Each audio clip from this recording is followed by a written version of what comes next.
नमस्कार, मैं हूं ज्ञानेश्वरी शर्मा। दर्शन 24 के सभी दर्शकों का स्वागत है हमारे खास कार्यक्रम ग्रह दशा में।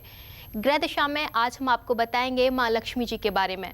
आज हम आपको बताएंगे कि आप कैसे माँ लक्ष्मी को खुश करके अपने जीवन में सुख और शांति पा सकते हैं।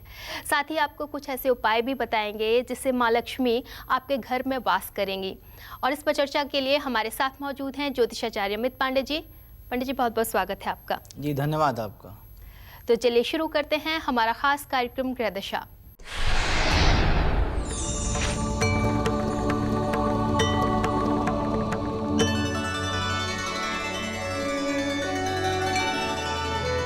पंडित जी, आज आप हमारे दर्शकों को बताइए कि माँ लक्ष्मी को कैसे प्रसन्न करें, कैसे उनकी कृपा पाएं। जी ज्ञानेश्वरी जी, देखिए माता महालक्ष्मी को प्रसन्न करने के लिए हमारे शास्त्र में कई उपाय दिए गए हैं। माता महालक्ष्मी जहाँ धन की देवी हैं, वहाँ पे स्वास्थ्य, कीर्ति, मान, सम्मान, प्रतिष्ठा, वैभव सब कुछ देने वाली है। माता महालक्ष्मी 8 स्वरूपों में विराजमान है, अष्टलक्ष्मी के रूप में अपने भक्तों के ऊपर कृपा करती हैं। कुछ ऐसे दुर्लभ उपाय होते हैं जिनकी जानकारी प्रायः जन सामान्य को आमतौर पर नहीं होती है, परंतु यदि आप इनके बारे में जान जाएं, शास्त्रों को अध्ययन करें, शास्त्रों को पढ़ें, या जो लोग इसके बारे में जानते हैं उन समझने का प्रयास करें और उन उपायों को करें, तो निश्चित रूप से आपको लाभ मिलेगा, आप लाभान्वित होंगे। और कठिन परिस्थितियां हो, यदि आर्थिक अभाव की स्थिति हो, तो निश्चित रूप से इन उपायों का आश्रय लेकर के आप इन परिस्थितियों से छुटकारा पा सकते हैं, अर्थात आर्थिक विपन्नता से मुक्त हो सकते हैं। इसी कारण आज यह जो हम आपको बता रहे हैं प्रोग्राम, पूरा उपाय, इसे आप सुनिए ध्यान से। और यदि आपको अर्थ की आवश्यकता है, आर्थिक तंगी से गुजर रहे हैं, तो इन उपायों करिए। लक्ष्मी प्राप्ति के ये उपाय बड़े चमत्कारी हैं। देखिए, मैं यह कहूँ कि ये सारे उपाय, बिल्कुल हर उपाय आपके तर्क की कसौटी पे खरा उतर जाए तो यह ज़रूरी नहीं, लेकिन श्रद्धा से, भक्ति से यदि आप इन उपायों को करेंगे तो निश्चित रूप से आपको लाभ मिलेगा। यह जो उपाय लक्ष्मी प्राप्ति के हम आपको बता रहे हैं, यह शास्त्रों द्वारा सर्वसम्मत है, सर्वमान्य है। इस पूरे प्रोग्राम के दौरान हम आपको लक्ष्मी प्राप्ति के उपाय बताएंगे, जिनमें धन लक्ष्मी प्राप्ति के कैसे क्या उपाय कर सकते हैं, किन मंत्रों का जाप कर सकते हैं, कैसे किन यंत्रों की पूजा करनी है, धन लक्ष्मी, भाग्य लक्ष्मी, यश लक्ष्मी, स्वर्ग लक्ष्मी, जितनी 8 प्रकार की हमारी लक्ष्मी है, विद्या लक्ष्मी, अमृत लक्ष्मी, काम लक्ष्मी, ये तमाम लक्ष्मियों को किस तरह से प्रसन्न करके और अपने ऊपर कृपा पाई जा सकती है, अपने परिवार में उसका असर देखा जा सकता है, पूजन का, उस किस प्रकार के यज्ञ करने चाहिए, किस प्रकार के अनुष्ठान हो, उनकी विधि क्या होनी चाहिए और क्या उद्देश्य होना चाहिए, अर्थात संकल्प क्या होना चाहिए, इन तमाम चीज़ों के बारे में इस पूरे कार्यक्रम के दौरान आज हम आपको जानकारी देंगे। लक्ष्मी प्राप्ति के ये जो उपाय हैं, ये थोड़े दुर्लभ हैं, लेकिन प्रयोग करिए, निश्चित रूप से आपको लाभ मिलेगा। अब बात करते हैं धन समृद्धि प्राप्त करने के कुछ सरल उपाय।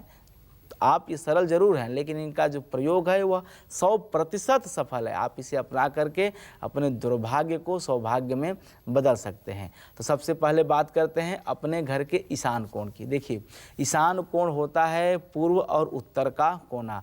वैसे वास्तुशास्त्र में इसे देव स्थान कहा जाता है, जल का स्थान कहा जाता है।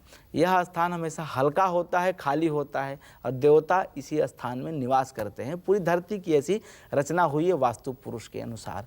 तो ईशान कोण में आपको श्री यंत्र रखना है।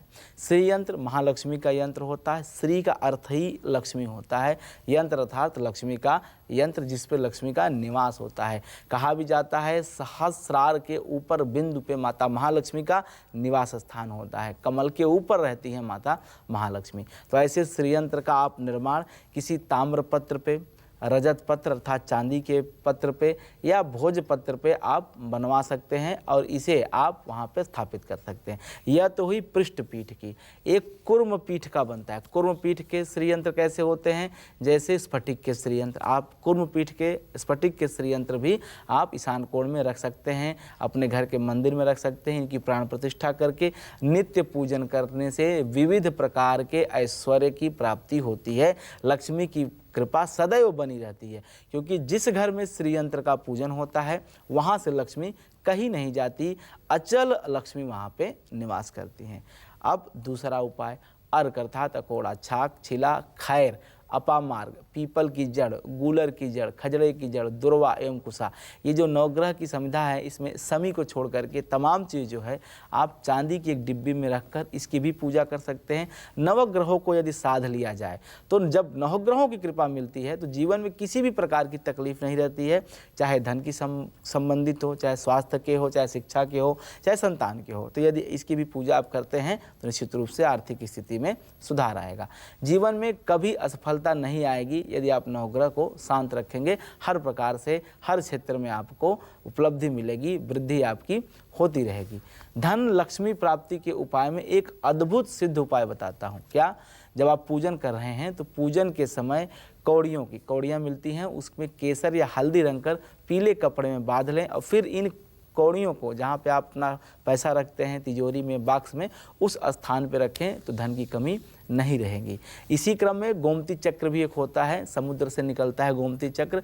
इन गोमती चक्रों को भी यदि आप पूर्णिमा के दिन, देखिए ललिता सहस्त्रनाम में आया है कि माता के लिए अष्टम्याम नवम्याम चैकादश्या पौर्णमस्या तथा, देखिए अष्टमी, नवमी, चतुर्दशी, पूर्णिमा, ये जो तिथियां हैं ये माता महालक्ष्मी को प्रसन्न करने की तिथियां होती हैं।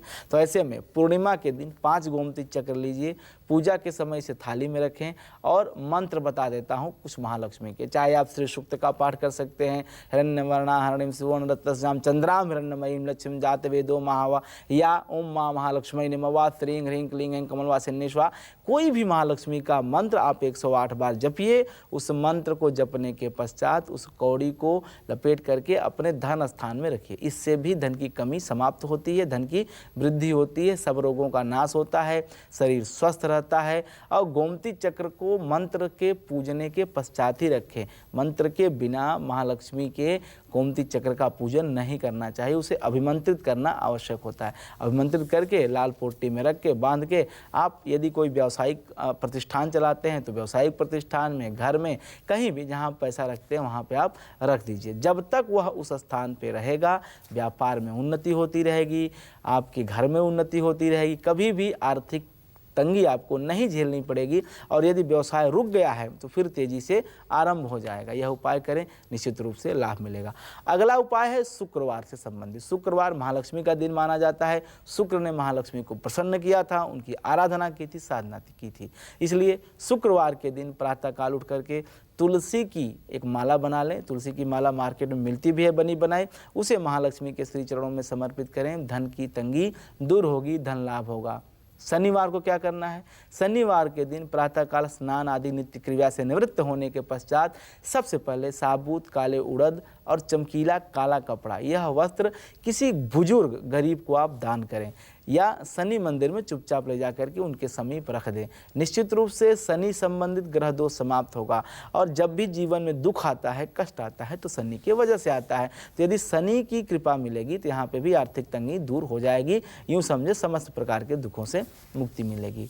दिन में काली मिर्च जो है यह शनि से संबंधित होती है और महाकाली को भी अति प्रिय मानी जाती है। ऐसे में जो काली का बीज मंत्र है ओम क्लीं, ओम क्लीं, ओम क्लीं, ऐसा जाप करते हुए इन बीज मंत्रों के सहारे आप अपने परिवार के सदस्यों के ऊपर से सिर पर से घुमा करके दक्षिण दिशा में फेंक दें तो निश्चित रूप से किसी भी प्रकार की यदि नकारात्मक ऊर्जा होती है, किसी प्रकार की नेगेटिव एनर्जी के आप क्षेत्र में आ गए हैं तो वह तमाम चीज़ें दूर होंगी। खास करके मानसिक जो अशांति होती है उसमें काफ़ी लाभ मिलता है यह उपाय करने से। मन यदि प्रसन्न हो जाए तो व्यक्ति जो भी करता है बड़े मन से करता है और सफलता भी उसे जरूर मिलती है। इन उपायों को करें, निश्चित रूप से आपको लाभ मिलेगा, माता महालक्ष्मी की कृपा प्राप्त होगी।